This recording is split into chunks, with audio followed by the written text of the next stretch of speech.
Nosotros veníamos con unos déficits del año 2015 y 16 del orden de los 650.000 millones de pesos, y para el presupuesto de este año se planteaba que iba a ser por lo menos de 1.2 billones de pesos. Yo les dije, eso no va a ser cierto. Transmilenio, si no se renegocian los contratos, si no se buscan las fuentes de financiación reales y directas para el sistema, Transmilenio va a estar en una crisis superior a los 2 billones de pesos.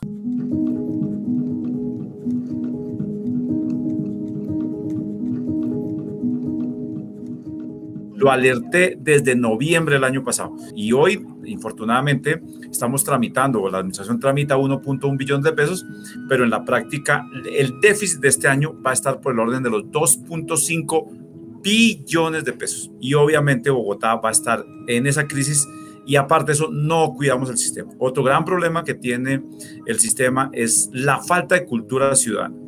El vandalismo en el último paro pues ya nos está dando una cifra cercana, ya diagnosticada, de 30.000 millones de pesos para arreglar los daños. Con lo último que ha pasado, pues sencillamente vamos a estar por el orden de los 40.000 millones de pesos sin ningún problema. Obvio, 40.000 millones de pesos de pronto no es grande frente al 2.5 billones de pesos que va a ser el déficit que vamos a tener, pero pues obviamente ya se advierte no solamente para este año, sino también para los próximos años. Si no se renegocia la tarifa, si no se hace un acuerdo con los operadores, si no se trabaja en cultura ciudadana, si no se buscan las fuentes reales de financiación para el sistema, este sistema no tiene futuro. Por lo menos tres cosas. La primera, cuando se les advierte el año pasado de la crisis, pues obviamente cómo es posible que ahora digan que no sabían que Transmilenio podría parar en la práctica en 2 o 3 semanas, según lo que nos ha dicho el gerente de Transmilenio. Eso lo sabíamos, eso lo advertí yo desde el año pasado, desde noviembre, cuando se tramitó el presupuesto. Segundo, el tema de la cultura ciudadana. Recaudo Bogotá, que es una empresa que hace el recaudo, las validaciones, dice que está quebrado, y Transmilenio jamás ha sido ni ha tenido la capacidad institucional para pedirle a Recaudo Bogotá no solamente que entregue las cifras de los datos de las validaciones, de cómo opera desde el punto de vista de la gente, dónde está ingresando y dónde está saliendo, para poder planificar mejor el sistema. Es decir, una reingeniería que se requería para el sistema hoy no existe por causa de que Recaudo Bogotá está diciendo que está quebrado, no ha hecho las inversiones en las estaciones puntualmente, las barreras de acceso y demás, y aparte de eso, infortunadamente, y es muy triste decirlo, no va a entregar las bases de datos de cómo está funcionando el sistema. Terrible. Y lo tercero, la falta de planificación. Hay una falta de articulación con cultura ciudadana. La administración no ha tenido el cuidado de hacer una especie de trabajo conjunto con la policía, con el mismo Transmilenio, con los usuarios, con la ciudadanía, en donde respetemos y busquemos la manera de salvar el único sistema de transporte que tenemos, que es el sistema integral de transporte, incluido Transmilenio. Y obviamente también hay que decirlo, esa programación va de la mano con los operadores de Transmilenio, en una operación en donde definitivamente ellos tienen el poder dominante y sencillamente ellos van a seguir manejando y van a decir cuánto cuesta el sistema, y nosotros vamos a tener que seguirlo pagando.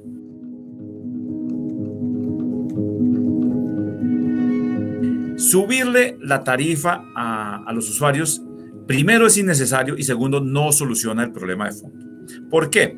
Subirle 100 pesos a la tarifa es pegarle un golpe a los usuarios. 100 pesitos son bastante plata si tú haces la cuenta, pero en la práctica subirle al pasaje, eso nos daría, la verdad, del orden de los 120 mil millones de pesos. Eso no soluciona cuando tenemos un hueco de 2.5 billones de pesos. Entonces, lo que hay que hacer primero es cultura ciudadana, barreras de acceso, evitar que el billón de pesos que se está perdiendo por causa de la no validación, tanto por pérdida de pasajeros como pasajeros que entran al sistema sin pagar, pues se recupere. Ahí recuperaríamos 1 billón de pesos. Obviamente el sistema después de la pandemia no va a ser el mismo, pero no estoy de acuerdo con un incremento de la tarifa hasta que no solucionemos los temas principales en donde está el hueco real de Transmilenio.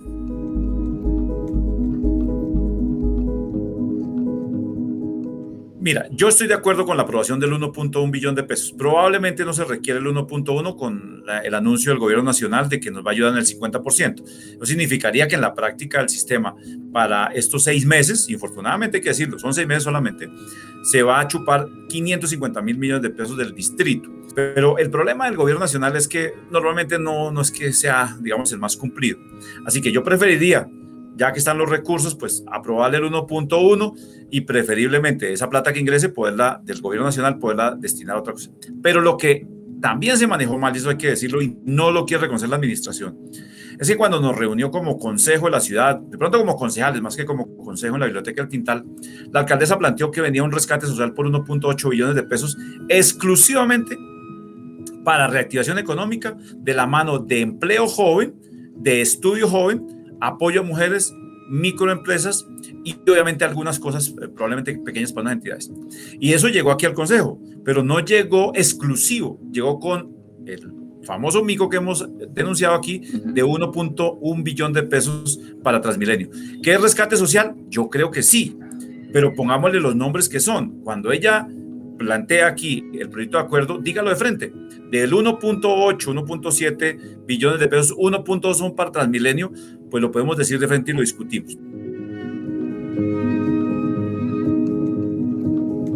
Nosotros hemos planteado desde Colombia Justa Libres, e incluso con otros colegas de otras bancadas, la creación de una mesa de trabajo, no necesariamente para revisar la tarifa, porque pues no tenemos esa competencia, pero sí para pedirle a la administración que empecemos a revisar no solamente el cálculo de la tarifa, sino también las fuentes de financiación para el sistema. Hay que decirlo tranquilamente, ningún sistema de transporte masivo en el mundo es autosostenible, pero lo que sí es cierto es que tenemos que empezar a mirar, por un lado, el cálculo de la tarifa, es decir, estamos pagando inversión, habrá que pagarle la inversión, pero aquí hay una cosa que se llama la economía de escala, y los operadores de Transmilenio buscaron la manera que esa economía de escala no solamente no redujera los costos para la ciudad, sino para ellos, y ellos incrementaron esos costos, porque de alguna manera dentro del componente le pagamos lo que ellos tienen dentro de la operación. Es decir, nosotros le pagamos el gerente, le pagamos, etcétera, etcétera. Y por supuesto le pagamos la inversión.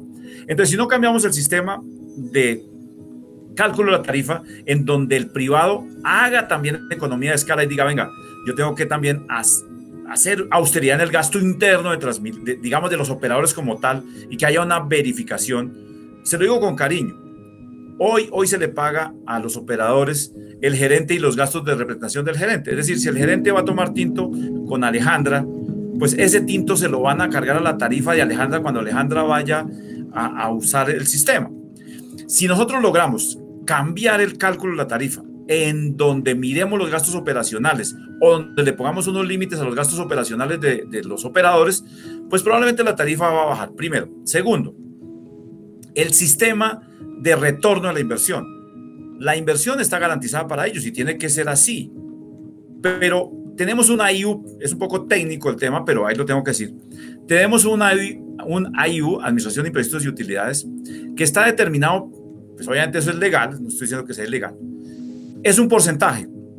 Pero si yo tengo una IU del 5%, esto es una cosa mecánica, si yo presento unos gastos por 100.000 millones de pesos, el 5% de 100.000 millones de pesos es diferente al 5% de 50.000 millones de pesos. Entonces, si yo bajo los costos, me busco la manera de bajarle los costos a la operación, valga la redundancia, de los operadores, pues la tarifa tiene que bajar, por un lado. Por otro lado, tenemos que buscar fuentes de financiación reales. La administración ha intentado, incluso la administración Peñalosa buscó fuentes como era el uso de los parqueaderos, incluso el parqueo en vía, y no funcionó. Esta administración ya lo intentó, no ha funcionado, pero tenemos que buscarlo, tenemos que encontrar esas fuentes para que el sistema no solamente viva de la plata del distrito que hoy tiene, que está destinada a otros rubros, a otras inversiones, a otras necesidades sociales, y que tengamos unos recursos probablemente no de 2.5 billones de pesos, porque pues obviamente parqueo en vía nos da del orden de los 150, 160.000 millones de pesos, y sobre tasa los parqueados nos puede dar algo así como 90.000 o 100.000 millones de pesos. O sea, sigue siendo insuficiente, pero servirían en un momento determinado.